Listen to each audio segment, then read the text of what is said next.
Hello, all you spry tubers, twitchers, and pod people out there. Welcome to the Could You Do It Better podcast. We're filmmaker, gamer extraordinaire, and the behind-the-scenes awesomeness known as Sesh.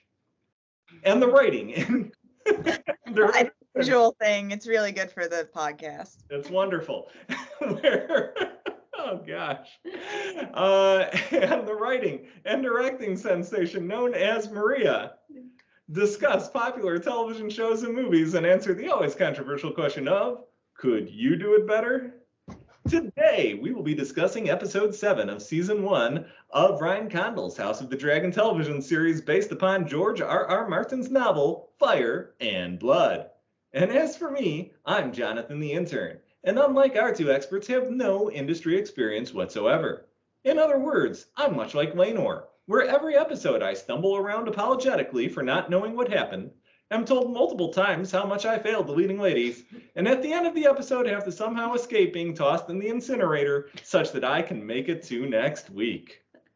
And now, to Sesh and Maria. Woo! Come here. Yeah, it's like a survival story. I only botched that intro a little, so we're set to go today. Might have been my fault. I don't know. So welcome everybody back. We have made it to episode 7. We have some interesting opinions this week, I think, and this episode might even rate a little bit better than the last one, but that's all spoilers. Which brings me to my next point, spoiler warning. In this episode, we will be doing a detailed recap of episode 7 of the House of the Dragon TV series that will contain spoilers throughout. So if you haven't watched this episode and don't want to hear spoilers before you do, please feel free to put us on mute as you watch the episode, then rewatch our show afterwards. And that's how you double view counts. And now, on to the recap, as mandated by our legal department. Another dark open as we watch Lena's seaside funeral. All the royals are there, including Otto back as the hand, as apparently there must not have been a single other person within Westeros who wants to have the job of guiding the king. Angry Doctor Who laughs at the eulogy just to be a dick, followed by 2 straight minutes of enough awkward glances and pregnant pauses to make the Twilight directors jealous. Over to Helena, playing with a spider while on the nose prophesizing about the coming war for the throne. She might as well just said, there will be war. There will be war, yes. Another 6 minutes of awkward glances, followed by the king offering condolences to Damon and offering him a position back in court, which Damon rejects, angrily saying, I don't need anything from you. Also, the king is suffering from dementia. I'll give the director this. They've actually portrayed a funeral. Lenis and Corlys have a fireside chat where Lenis blames her husband for killing their daughter by marrying her off to Damon and asking Corlys to disinherit Rainier's children as heirs because they're not their sons. Corlys is like, tell me what you remember first, your name or your blood type? Yeah, that's what I thought. Corlys exult.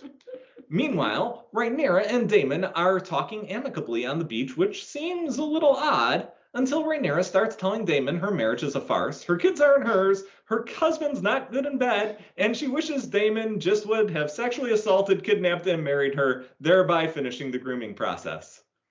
Wow, House of the Dragon. Just wow. 1 minute of silent staring and groping, followed by Bella, oh, sorry, I meant Rainier, and awkward kissing. Damon sparkles in the moonlight. And then they do the horizontal mambo number 5 on the very visible beach right after Damon's wife's funeral. Great. Meanwhile, Aemond, again I think, we still haven't really been introduced, didn't learn from The Hobbit that one cannot just sneak up on sleeping dragons. Luckily for him, Lena's dragon is like, fine kid, let's see what you got. And Aemond learns how to train his dragon in the moonlight in some breathtaking, albeit very dark scenes. Apparently, the dragon fight loosened up Aemond's balls enough to drop, and he takes on both of Rainier's and Damon's kids in a wild melee, Damon's daughters call him a horse thief. Aemon's like, welcome to the OC, biatches. Punches fly. Aemon rocks Jace in the face and calls them bastards while trying to choke out Luke. Jace pulls out a knife at a rock fight, but gets rocked again in the head. Knife goes flying. Aemon gets in skull bashing position. Jace throws sand in Aemon's face in a manner that would make Scar from the Lion King proud. And then little bit of Luke grabs the knife and cuts a biatch, slicing up Aemon's seeing eye. Everyone gets called to the principal's office. A PTA meeting ensues where all parents angrily scream their child is innocent, and where was the proper security? Chief Security Officer Lord Commander Kristen Cole attempts to calm everyone by saying he didn't know protecting people was his job. Yeah, that actually tracks. Rainier says, a knife on the sly may slice someone's eye, but calling my sons bastards is forsaken. Principal Viserys interrogates his sons, asking where they learned that from. Aegon says, I learned it from everyone but you, Dad. I learned it from everyone but you. Parents who use the word bastard have kids who use the word bastard. The more you know. Viserys, like any good principal, is like, please stop fighting. Now everyone say you're sorry to each other and love each other unconditionally because I'm the principal, damn it. The parents look on in disbelief. Yeah, I remember those meetings with the principal. Queen Alicent calls for an eye, and after she's told no, she grabs the king's dagger of destiny and tries to remove the eye herself, but instead slashes Rainier in the process. Battle lines are drawn. Well, and then that scene ends. Soon after, the hand applauds his daughter and says, you are your father's child. An eye in the hand is worth a dragon in the bush. Now go to the king and play the victim. You're good at that. Oh.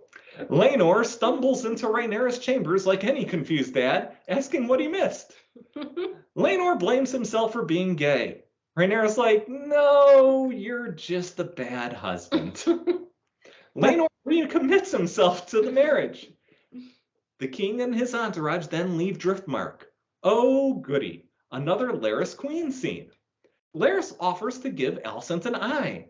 Alicent is like, nah, good. But you know what? I'm going to keep you on the hook for a late-night discretionary duplicitous booty call of treason. Larys likes that.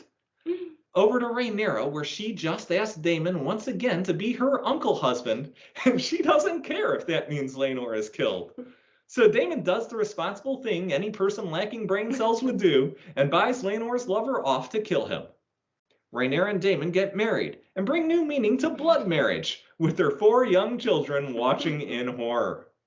Episode ends, and surprise! Laenor faked his own death to run away with his lover, Sir Carl. Cue the music.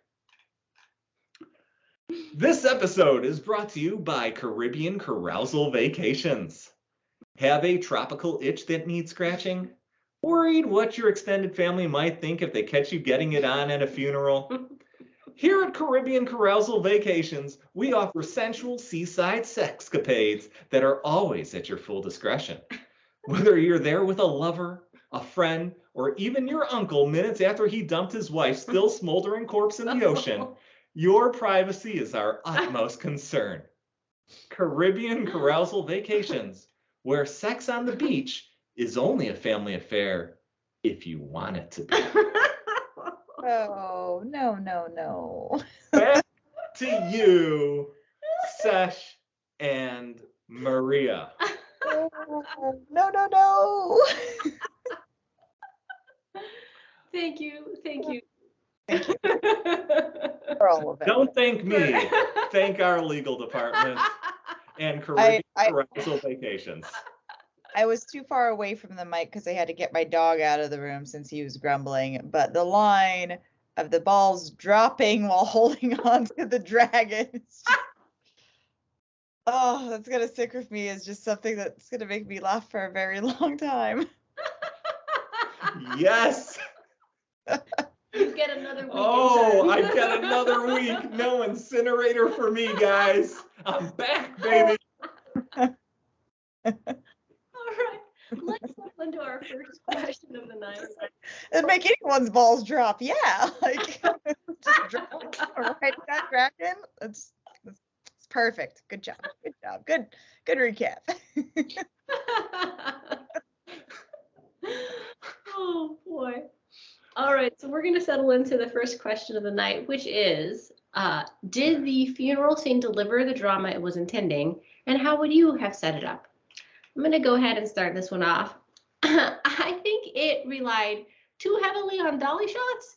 Used in this way as a slow-moving camera following characters from the point of view of another character walking, it was done so much it pulled me out of the scene. The actual drama was a bit confusing, especially why Laenor's father would be angry with him mourning his own sister by the sea. Waiting for Viserys to finally get the energy to stand up and say nice things to Damon was more than underwhelming. The pining Rainier has for Damon is excruciatingly obvious. However, it may just be me, but I'm not feeling any real chemistry between them now that she is a woman grown.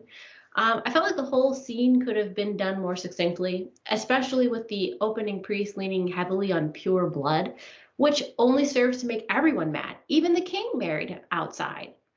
It belabors the point of contention and turns the obvious into the uber obvious, to the point even Damon can't even keep a straight face at his own wife's funeral.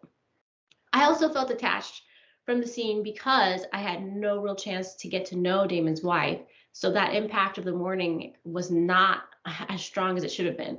What I did like was the alliance Jace forged with Damon's girls by offering subtle comfort. I thought that was a good setup of showing Aemon being disliked by them from the get-go, and it was pretty well done. The lurking wannabe hand felt obvious and awkward. I would think someone conniving wouldn't make it look like he is conniving to the world so much. Like, really? That's his job. That's who Otto is. You know, he gets straight to the point. What do you think, Jonathan? It felt like being at a funeral. If only the crying and general sadness was replaced by blank stares and general confusion, like what would happen if people found out they were mistakenly attending the wrong funeral, but didn't want to be rude and just leave. No, honestly, the scene just to me, it felt extremely long and plotting. I know what you're saying, but I don't think there needed to be so many shots of characters just staring at each other without anything being conveyed. I made a few Twilight jokes in the recap, and honestly, that's what I felt. I was watching 30 seconds of two characters staring at each other, followed by a few words, and then an additional 30 seconds of two characters staring at each other. And that happened on repeat for what, 8 minutes, 10 minutes, Also, the emotions of the funeral didn't really land for me. As Maria, you said, Laenor was a character who we knew for maybe 5 minutes of screen time at absolute most. So spending more time at her funeral than with her when she was alive, that seemed like an odd choice to me. I think the show could have shortened these scenes by at least 5 minutes, and not only would it not have lost anything, I think it actually might have tightened the episode up a bit more, even if it was just one rolling shot, where you're going ahead and scanning and you're following each person's eyes as they're settling on another person such that you could see a web. Like, you could get that all done in the get-go, then get your dialogue done and move forward. It just seemed way too much and unnecessary to me. I can see that visually. What do you think about it, Sesh? Yeah, so the funeral scene itself and the scenes on that little cliff had so much silence. Like, lots of unknown characters just filling space and drinking on their merry day. They didn't really look sad even. And they were just there to like obscure the vision of the main characters looking at the other main characters. But since everyone was just staring at each other from a distance with like minimal interactions, it didn't really feel close enough to accomplish that good, like, awkward silence that we do see later on in the episode. I think they were kind of going for that too, so I don't think they really hit the mark with that. It had some awkwardness to it, but it was just not hitting the mark for like that awkward silence. Like the overall episode as a funeral episode, though, I felt did a very good job of setting up a lot while also accomplishing a lot. Even if not so much happened at the wake itself, the rest of the episode kind of filled the time pretty well, at least. So that was good. But yeah, it was definitely, I like some slow pacing, but there was something like really weird about the pacing for the funeral scene specifically. So our next question is, did Rainier's aggressive vetting of her uncle show she was empowered like the directors are trying to set up? I'm going to go ahead and take this one first again. I think the whole concept the directors put forth of Rainier being empowered in the previous episodes by being the sexual aggressor to Damon is wrong-headed. The whole concept of grooming and an innocent is to make them think it is their idea and what they want. So when it happens and they feel bad, they turn the guilt on themselves instead of where it should completely fall. Granted, in this world, dating relatives isn't considered bad. However, it still shows Rainier never had a chance to make up her own mind about who she is attracted to. At a tender age, her heart was turned toward Damon, and no one else has come close. Now that she is an adult, that seed that was planted never uprooted. So she is essentially doing his bidding all along. I would say if they wanted to show an empowered Rainier, she would not need to bet her uncle for strength and alliance, but rather have him as part of her court. She, in fact, could radically decide to be married to no man. She has her kids. Now she is going to focus on strengthening her political ties and strategize on building the wealth of the kingdom. Shocking. You know. What do you think, Sesh? Yeah, the empowered thing was not what I was getting either. Like that wasn't like the real lust behind it in the first place for her. Like it seemed more like she had the idea, like she liked the idea of the wrongness of it, especially when she had these responsibilities that were coming up and all these formalities of being a woman. And we never saw really anything else other than like that little era for her because of all the time gaps. So I mean, I do think her with him gives her confidence, though, which is similar but different. Like she likes the concept of him and his personality and the way he lives his life. Like she likes having her bodily autonomy and the "I do what I want" attitude, which he absolutely has as well. I never got the sense of empowerment, though. Just like more kinky shame stuff and them actually just being kindred spirits at the same time.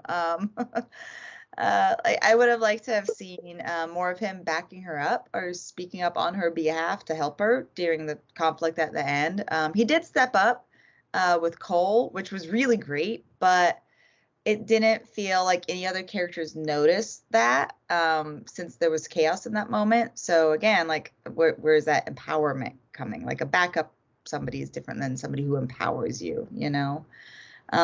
Like people, you know, could have seen that and we could have added another layer of people noticing and like, ooh, shock and awe, those old rumors might have been true with her. But like there wasn't that. Nobody really noticed or cared that he stepped up.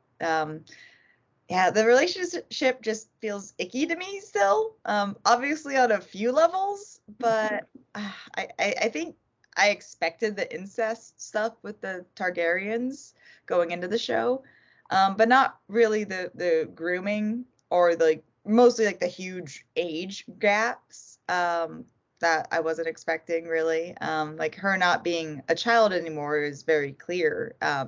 And they've grown her up quite a bit, I'd say. Like she's gearing up to rule and to think like a queen and doesn't actually seem like a bad mom either. But like her saying that line about not being a kid anymore totally reminds us, the audience, that Damon and us remembers her as a horny teenager, and that still feels icky to me. Yeah, no, completely agree with that last line. Like Like I thought the scene was just so incredibly bleh, and really I'm more disgusted, I think, by this scene than the orgy in which Damon tried to take advantage of her, because this basically serves as a justification for grooming, as Maria said, where Damon, he's vindicated for charming and wooing his 15-year-old niece because 10 years later she's not a kid anymore and chooses him. I mean, and at his wife's funeral, within eyesight of the castle and all their extended family, no less, followed by, let's get married and kill my husband. That's not empowered. Like, that's just doing what you've been programmed by your uncle your whole life to do. Quite frankly, I think the writers and directors did a general disservice here on a really sensitive topic, and I really think they missed the mark here. This type of writing is not at all female empowerment. It's a mockery of it, and I really do think that lines somewhat need to be drawn here when you're writing scripts and you're directing scripts. Like it basically seems like a female did not write this at all, quite frankly, especially one who might have been through a serious trauma in their childhood that's somewhere like this. Yeah. Yeah. Well said. I mean, good points there. I definitely, I wanted to add too, like, I think, gosh, how powerful would this scene have been if, he never made any moves prior and was just, just kind of her friend and companion. And then they had this moment after all this time. Like, that would have been so much better, but instead it's tainted by like that huge age gap and him being the one that was initiating back then rather than 100% her. Yeah. Her kind of would have been weird too, but I mean, Targaryen, and then when she's grown up, okay. Yeah. Agreed. I mean, again, it's warped, but if it was there, like where she was consoling him because he consoled her when she was younger, not in like a romantic way, but in a, Mhm. I'm a good person way, it would make more sense to me. But it just, I thought it was awful. Like us knowing they're gonna end up together, like they could have really just saved it for a better moment, which could have been this moment, but it wasn't done right to be this moment. Yeah. So our next question is, who should have been spanked after the baby knife fight? Sesh, do you want to start us off? Love it. The baby knife fight was legit. I was cheering. I don't even know who I was cheering for. I loved it. But yeah, the entire guard duty was sleeping on the job, apparently. I definitely get if the kids are all like kind of hanging around the castle, but like they were going out. Where the heck were they when this fight took place? Not one of these children had a single guard near them. They were just all totally left alone. That was a little odd.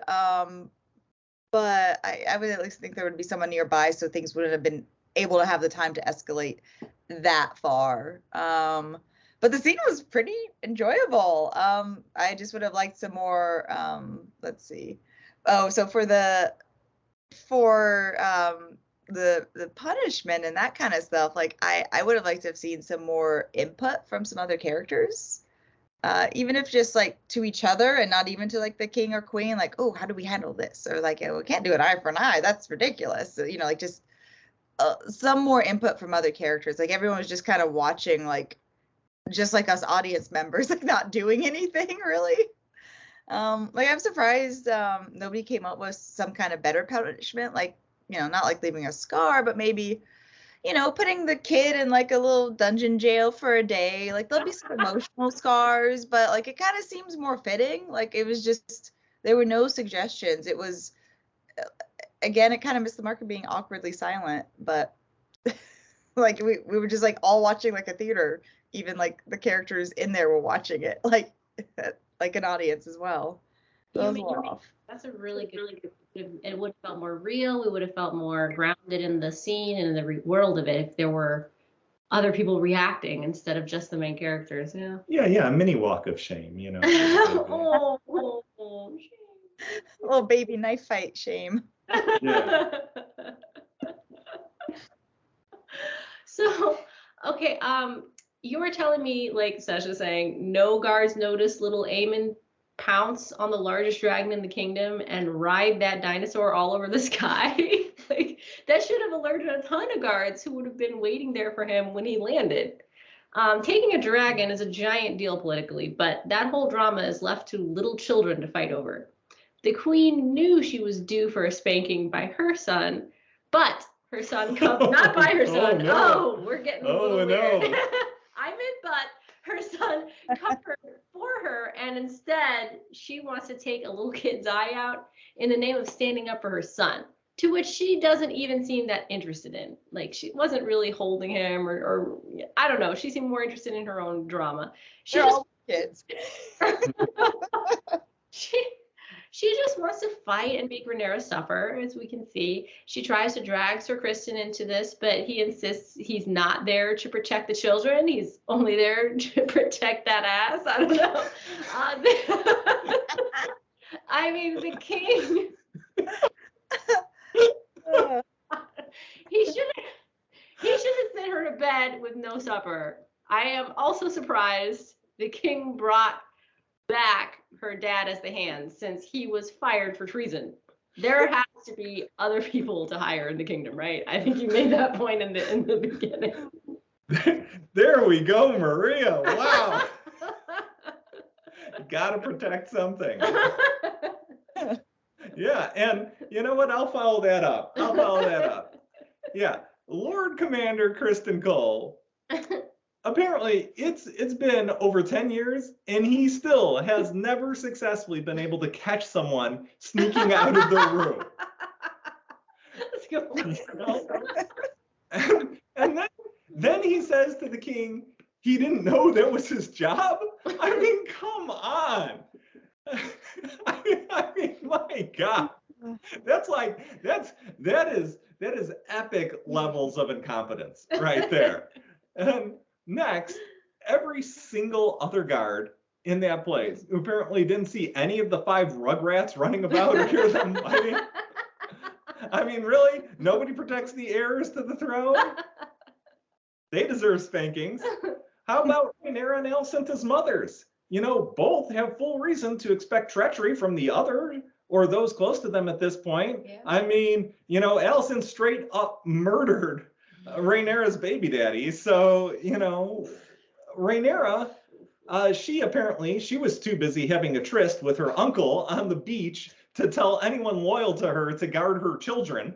And Alicent was too busy casting devious stares to have anyone in the Kingsguard protect her kids? Mm-hmm. Yeah, spankings for both of them. Next. I'm not done. Next. All the grandkids, that's right, all 6 of them deserve a spanking. Aegon for being Aegon, and the other 5 for going from hitting and punching each other to trying to kill each other with rocks and knives. And finally, let's go back to Alicent's a little bit. I mean, Alicent disobeyed a direct order from the king in front of the whole court. He could have easily executed her for that. I don't think that a spanking is suffice here, but, I'll include it anyway. Also, same goes for slashing the princess, heir to the throne, completely unprovoked. So finally, the king should spank himself with his 1 remaining arm and 1 remaining buttock. He should have told Alicent that if she wants an eye so badly, then cut his out if that is her will, because harming his grandson is harming him. And let's be honest, he's probably losing an eye soon anyway, so he could point to the one that he needs gone.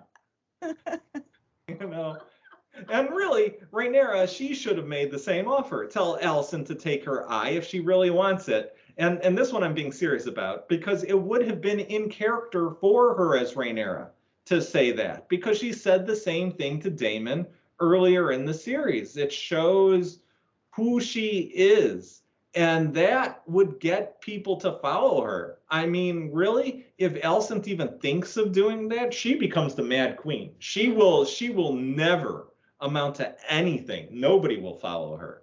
So it's basically calling just a major bluff that she can do nothing about, and embarrassing her in front of everybody, which seems something Rainier would do, but she didn't. So there is one person, though, I want to point out that I'm going to give a break, that he does not deserve a spanking, and that's Laenor, because he was actually mourning the death of his sister. He's the only person who was doing that. I mean, I guess Lanus was in her own way by arguing with her husband, but Laenor, I think he deserved some time to himself, to wander into the very cold ocean. As long as it doesn't get swept away, I guess. All right, so next question is, why do you ship, I'm sorry, who do you ship as the rightful ruler? Was Laenor in on the plan the whole time, or did Rainier and Damon really plan to kill him and his lover? Did they make a different plan? All right, I'm going to start again. At this point, I am convinced the king is never going to die, so it is a moot point. He will be floating a floating head in a jar, moaning out orders for eternity, while his family stabs each other to oblivion. I saw that Futurama episode. I was gonna say he's like one of the first White Walkers, take me to the wall. Yeah. I mean, he's the Night King for sure. But in all seriousness, I can see the show wants us to root for Rhaenyra and Damon. But I see Rhaenys as the best ruler at this point because she doesn't want the power or the glory. She just wants things to be peaceful and fair. Sounds like a good person to keep things running well. As far as Laenor, I would hope he was in on it from the beginning. I mean, I think they were trying to make it confusing so that when we find out they planned it together, we root for them more. What do you think, Jonathan?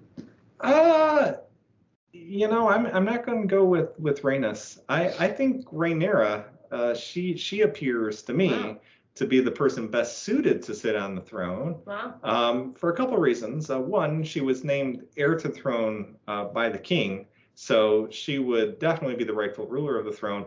But also, I'm basing this off of her previous episode that she actually seems to have some sort of intelligence to sit on the throne, which now after killing Han Strong, there's none of those people remaining. So she's basically she's the last great hope at this point.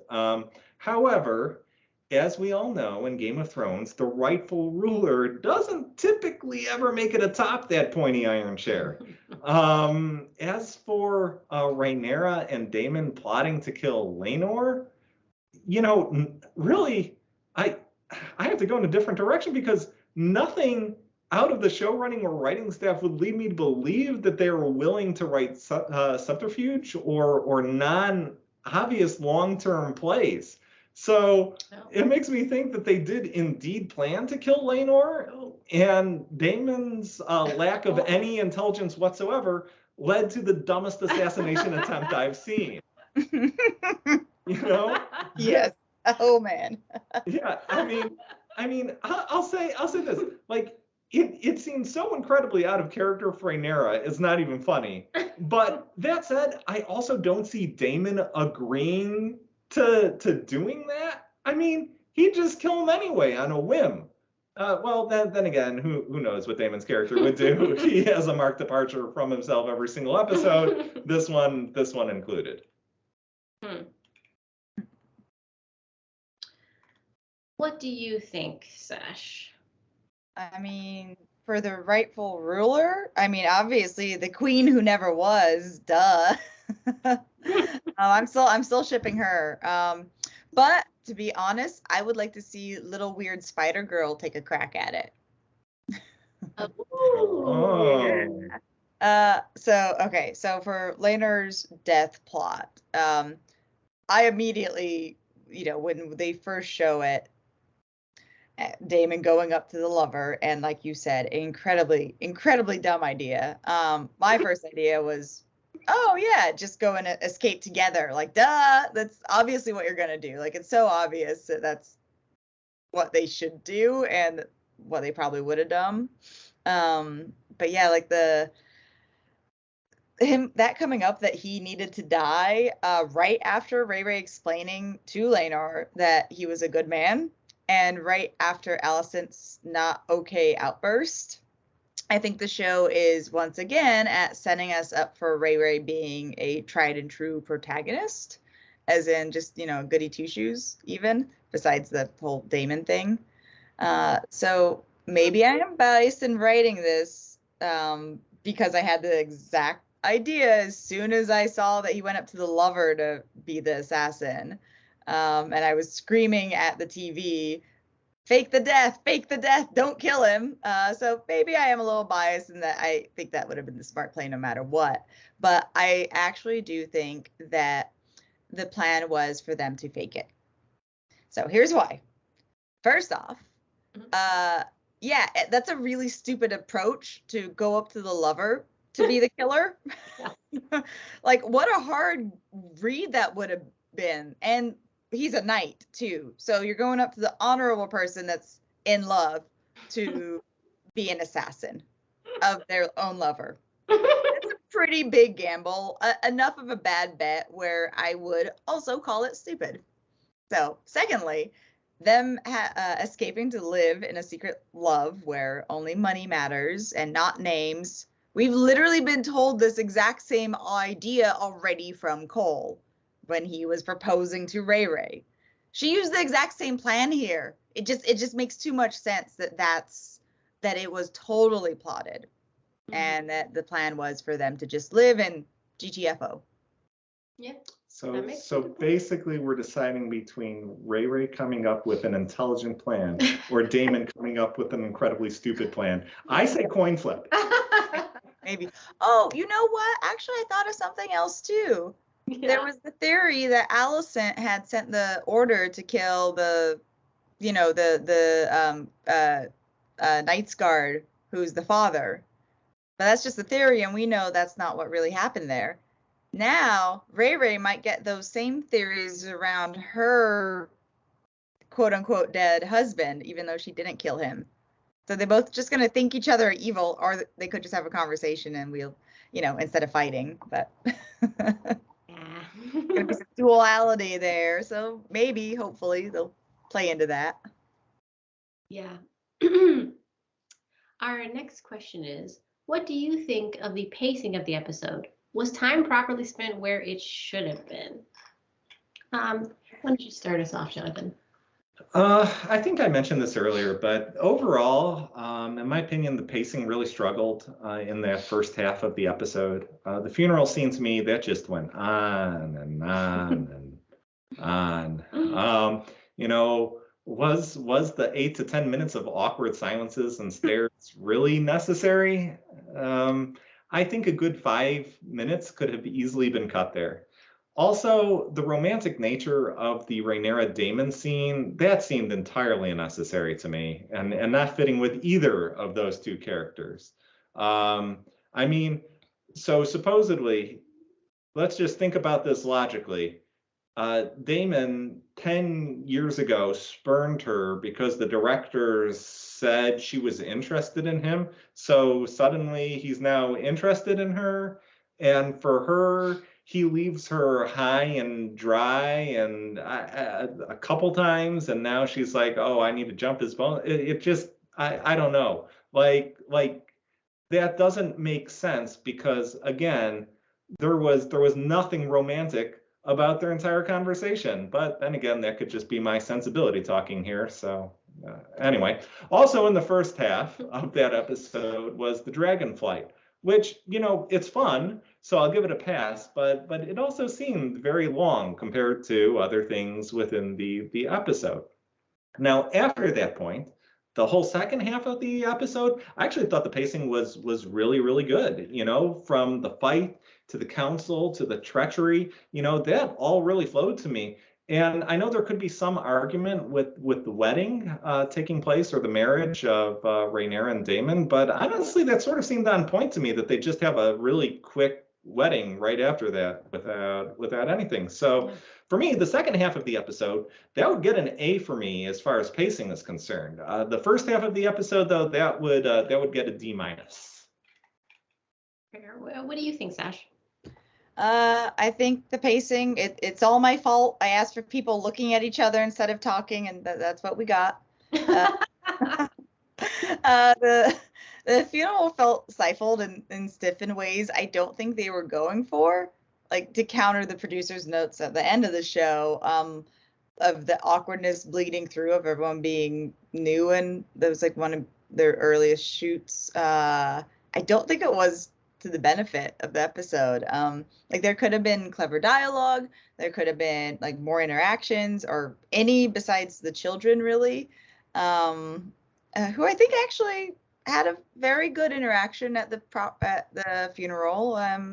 It's very believable for the kids to just act the way that they had. But otherwise, the funeral just felt weird. I don't think it was too long necessarily, but it was just too empty. The pacing besides that for the whole episode, except like the very, very ending bit with the wedding, for me, felt really good, actually. The one thing was the quickie wedding at the end. I think that should have been saved for maybe the next episode, even if it was still done quickly. Yeah, I mean, it would have given some drama build up. You know, they keep sanding it. I like the length of time spent on the funeral scene. However, like you said, I think they could have made the most of it with different character interactions. For example, Alicent and Rainier could have butted heads more here to build up the tension for the later scenes. I think the king should have been eyeing the son of the ex-hand more and seeing he is acting strangely, showing his growing suspicions. I think Sir Criston should have been more in the shadows and not really talking with Alicent, but showing him observing to build more mystery about where his allegiances lie. Or if he is in love with her, show that visually as she moves through the scene, trying to take care of Viserys. Yeah, I agree. I mean, I have to say, with what they've done with Sir Criston's character, it's just a straight up tank job because, you know, it's. I'll say this: it's okay if you even turn him into a bad guy or turn him into a villain, but it just seems rushed. It seems sloppy. It just. I mean, they basically killed his character in name alone. Yeah, he feels almost like a throwaway character, almost like too superfluous at this point, which is weird because he's, you know. Yeah, he's the guy who drives along the plot now with Damon. Both of them are walking plot markers. Sweet. So our next question is, shot in the dark, but who's to blame? Why does the show insist on shooting things so dark and hazy? Sash, what do you think? Okay, so this was something that was bothering me. I get the drabby, desaturated feel for a funeral of a likable character who was cared for by others. Again, we didn't get to know her very well, so I couldn't really get too sad about the whole thing. But I understand the dark shadow we overcast for this episode. So speaking of darkness, the beach stuff felt way on the dark side. Like they should have just committed to it being night instead of dark gray. And then it was followed by Aemon going on his dragon hunt. And since it was so dark, like at first I thought he had witnessed Ray and Damon's dirty deed, because they shot it like we were supposed to actually be able to see what Damon was looking at, but I couldn't see what he was looking at. Yeah. Like I really did have to squint to make out a lot of this episode.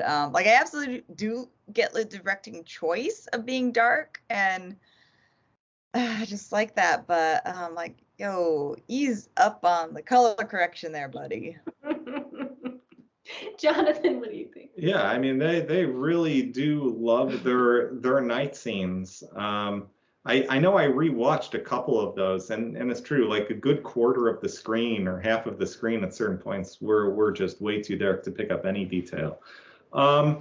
However, I will give credit. That is right, I am giving credit in that the cinematographer, the colorist, and the gaffers, they did seem to do a much improved job here from both Game of Thrones and the earlier episodes in this very series, as they were able to shoot with enough light that viewers could actually see what was occurring in most of those scenes. Now, I realize these night shots are novel and are a somewhat newer medium to shoot in, but they're just so hard to love for me, as you really need to pay attention as a viewer to get all the details of the shot. And even then, it feels like you're missing half of it.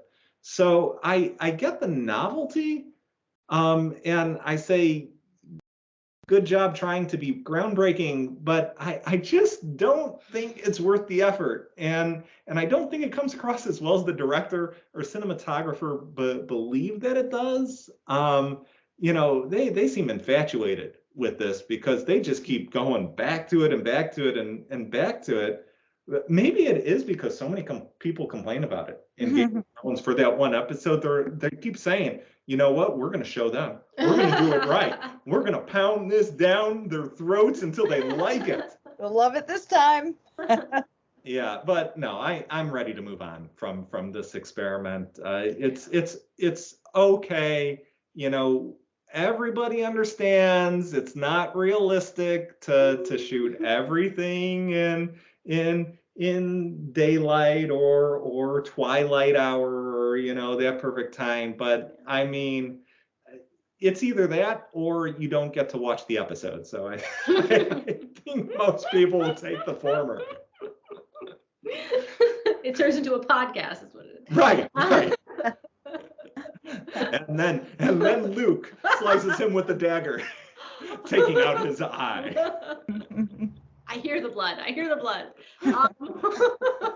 I really thought the hazy part of the show would be over now, that we're almost done with the time skips, but alas, it is not the case. Now it is cloudy and dark. I don't really understand that choice here. It pulls me out of the show as I'm trying to squint to see what is going on. So I agree with you guys. Yeah. All right. Is there any questions from the audience we want to take before going to the showrunner question? There actually do seem to be quite a bit. So let me put on my reading eyes and try seeing what I can see here. So from Rebel Warren, what do you think of Aemond's personality from episode 6 to episode 7? What do you think of his character? Yeah, that was quite a shift, huh? Yeah. I mean, all right. I'll put it this way. He's been bullied a lot. You know, he's taken a lot. He's felt like a bit of a laughingstock. His brother, Aegon, seems honestly sort of like a maniac. He goes on one dragon ride and all of a sudden he's the man. You know, but no, I don't think he'd be that mean to his siblings. Like, I mean, honestly, Laena's kids, Laena and Damon's kids, they haven't done anything to him at all. And then Rainier's kids, like, they didn't really do anything. Little. Like, yeah, they teased him, but they're so tiny. And they didn't show any cruel streak to him when he was sad about the piggy thing. He was just sad.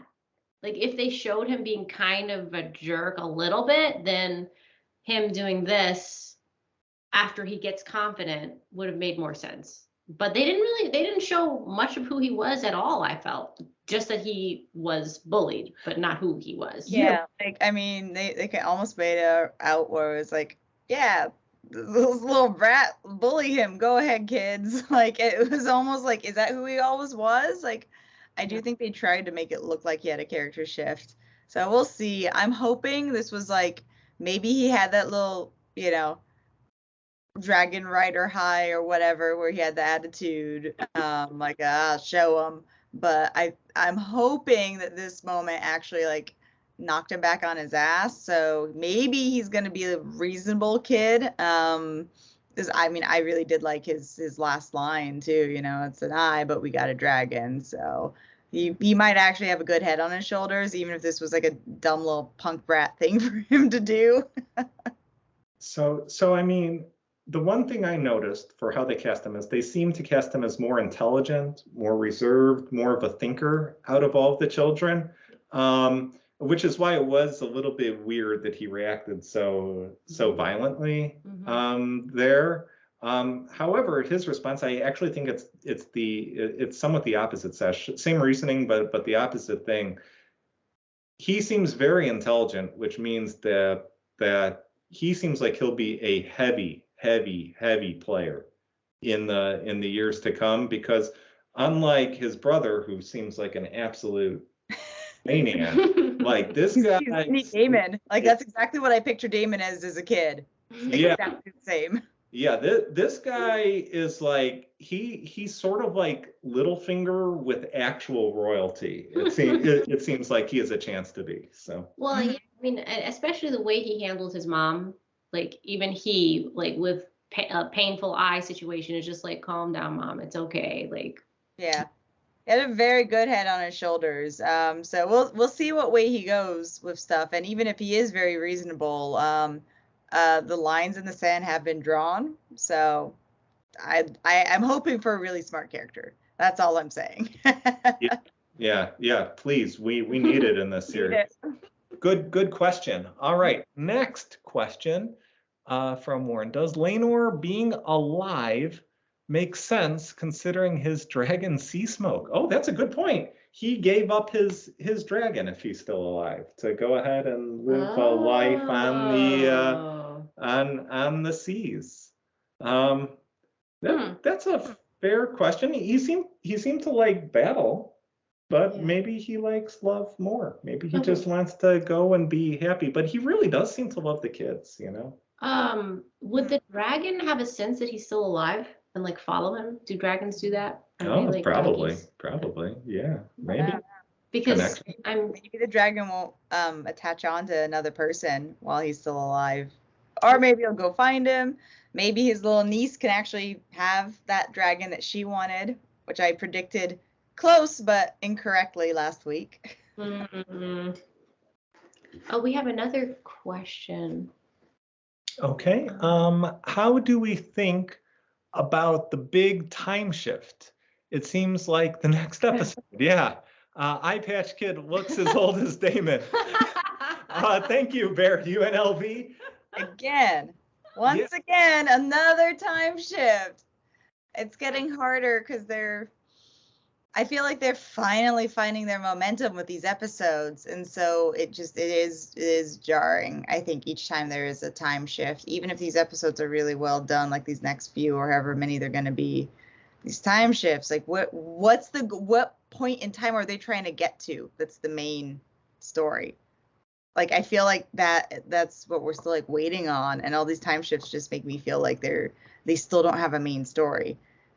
It's tough. It's weird. And we miss so much. Like, we're really going to do a time shift after the stabbing incident? There's not going to be, like, anything in the works right now for how many years? Like, another, like, 5-10 years, maybe? I don't know. Yeah. It's rough. I want them. I'm happy they finally got some rhythm. So now I just want them to actually have, like, a good momentum. And I think these are all going to be, like, they've all kind of been some kind of speed bump. Like, none of them have really been beneficial other than, like, they should have just started the story here. So I don't want to feel like that again for another episode. Yeah, no, absolutely. It's another 10 years. Like what are we trying to show? I guess then everything up to this point was just history, you know, and recap is at this point Damon, Rainier, and Alicent's even important to the show, or is it just going to be about the kids? They're just trying to show how long one man can live with leprosy. That's their entire goal. Yeah, he's still alive next episode. I'm gonna make bets about this because how is he not dead? Like, guess when this guy dies? Just keep watching. No, it's gonna happen. Like, it's like I think they're playing a prank on us. It's the central question of the show, I think. He's had limbs falling off of him for 25 years now. How many limbs does a person have? It really is. It's less about, okay, who's going to take over when he dies? The question is, when does he die?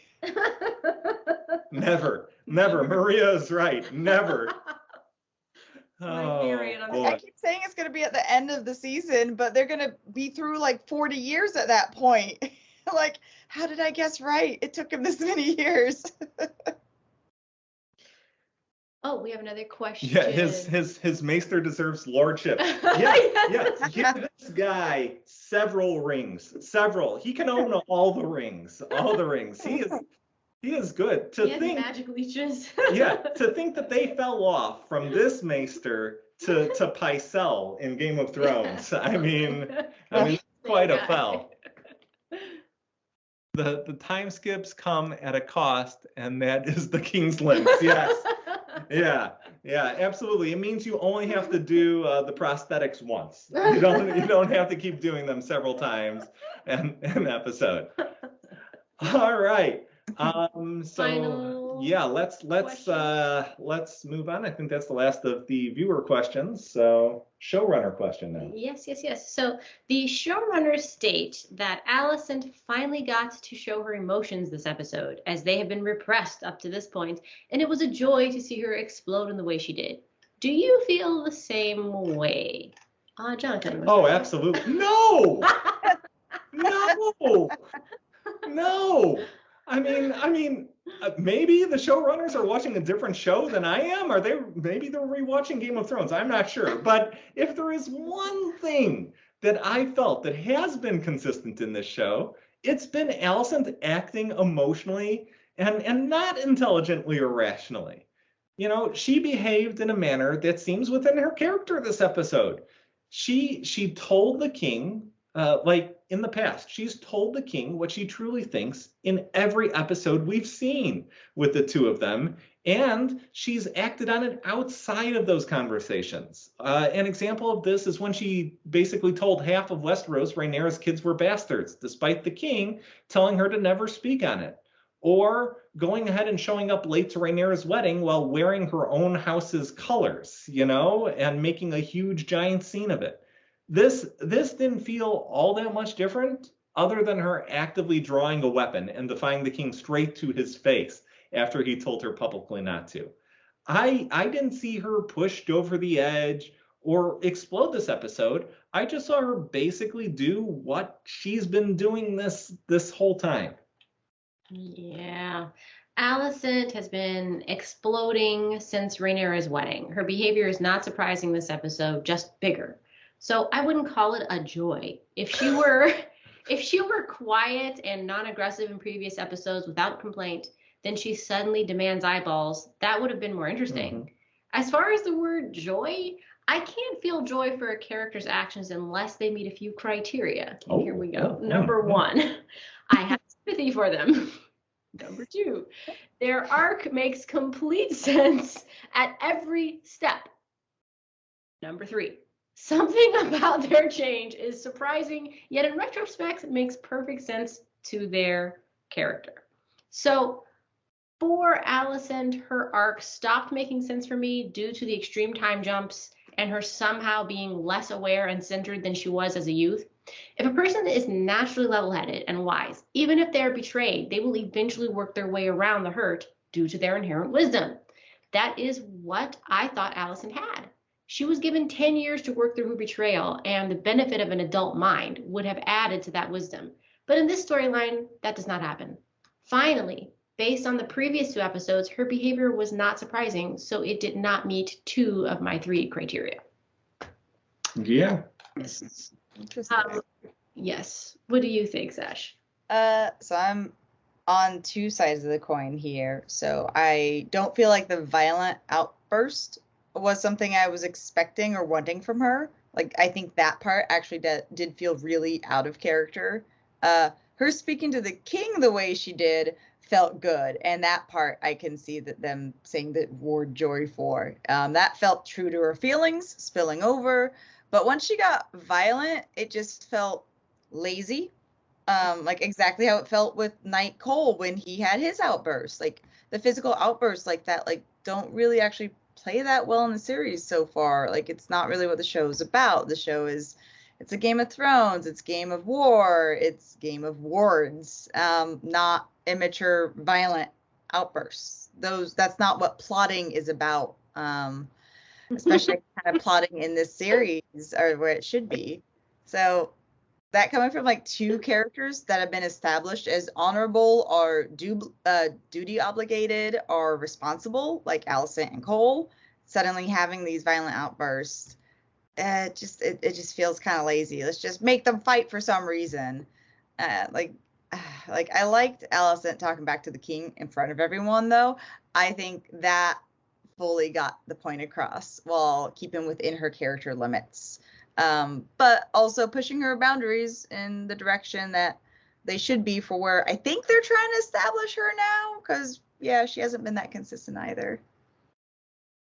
Yeah, I mean she gets Rhaenyra's bow killed, and yet she's still talking to Larys. Yeah. This very episode, showing very intentional. Mm-hmm. So, and we're supposed to go and say, oh, her pulling a knife and wanting to take out one of Rhaenyra's kids' eyes is weird, or slashing Rhaenyra. Like, no, that's her. Like that's her character. Yeah. So now we're at the end of our review, and we're gonna go into the ratings and would you continue watching section. Sesh, you want to get us going? Sure. So I think last episode needed some benefit of time to see how things play out, but I think this episode, I could confidently say it was like pretty good. Like it's standalone. Like I can tell, like, all right, this is okay. This is pretty good. Which I haven't really been able to say before, I think.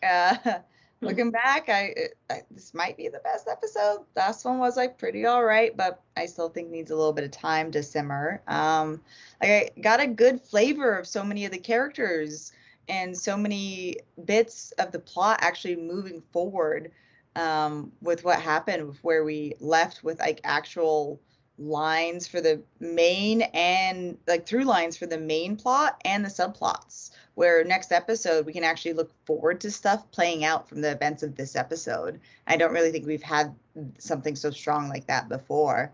Like I don't want to compare my numbers to the original Game of Thrones with this show, but this show like on its own, like I mean, I am kind of maybe feeling like a 7 or a 7.5 for especially like what we've seen with this show. Maybe this one would be like just 1 full point out of our 1 to 10 scale of better than the last episode. But honestly, you can't deny the entertainment of a good child fight. Mm-hmm. Yeah, you know. Was a decent progression overall from the previous episode. In spite of the criticisms, I was engaged by the episode and thought it was slightly better than the previous one, like you said. So I would rate this 6.75. I just can't bring myself to get it to a 7 because there was only one satisfying character reaction in my book, and that was Luke defending his older brother with rage beyond his years and a quick knife hand. Yeah. Yes. Mm-hmm. Even getting a dragon wasn't really satisfying because I never got to bond with him. Yes, he was picked on, but I wasn't introduced to him to really feel for him or know what kind of person he is. Ray and Damon consummating their years-long yearning felt underwhelming and inappropriately timed. And Alicent throwing a fit wasn't surprising. Watching Larys lurk about was just irritating because it wasn't subtle.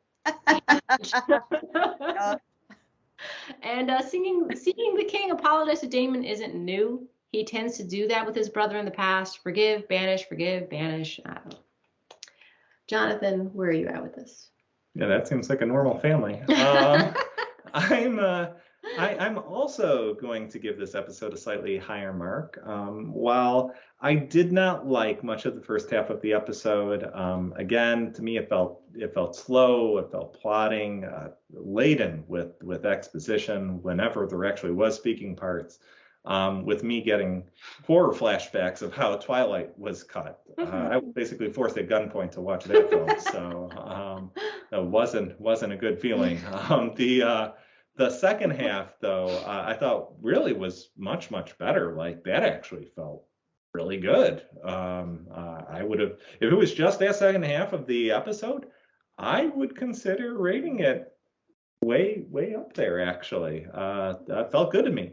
But overall, we're basing it off of the whole episode.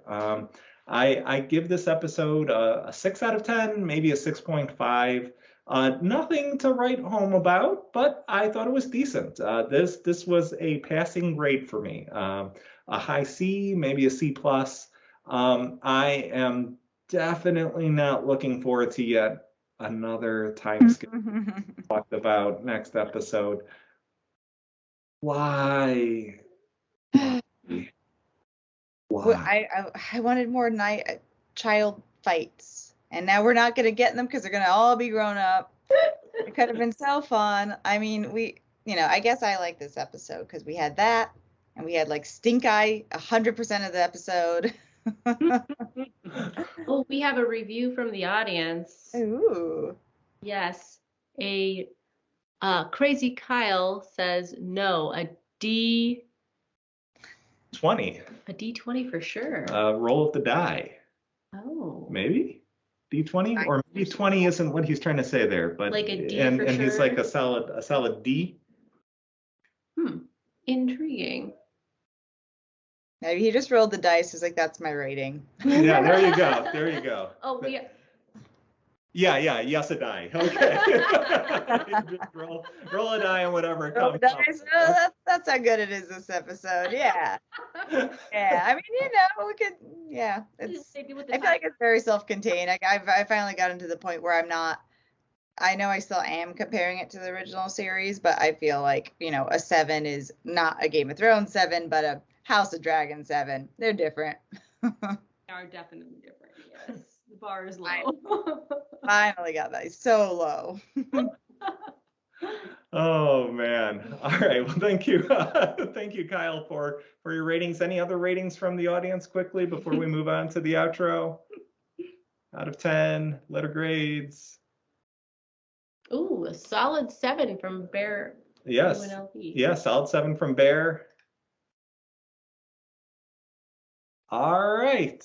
Yeah, so it seems like most of us agree somewhere between a 6 and a 7 this episode. So, all right. With that, let's get to that outro. So, thank you so much for joining us this evening and watching until the end. Again, we really appreciate all your support, and hopefully we did bring you some intelligent conversation and some laughs tonight. I brought Sesh a couple laughs. That's something. I've never done that before in my up in dragon riding. Like praise. The next rap CD. Yeah. Well, apparently what gets the likes from her is child's fighting with knives. So really we need to get that cable channel going right now. Oh, the kid fights. Yeah. So exciting.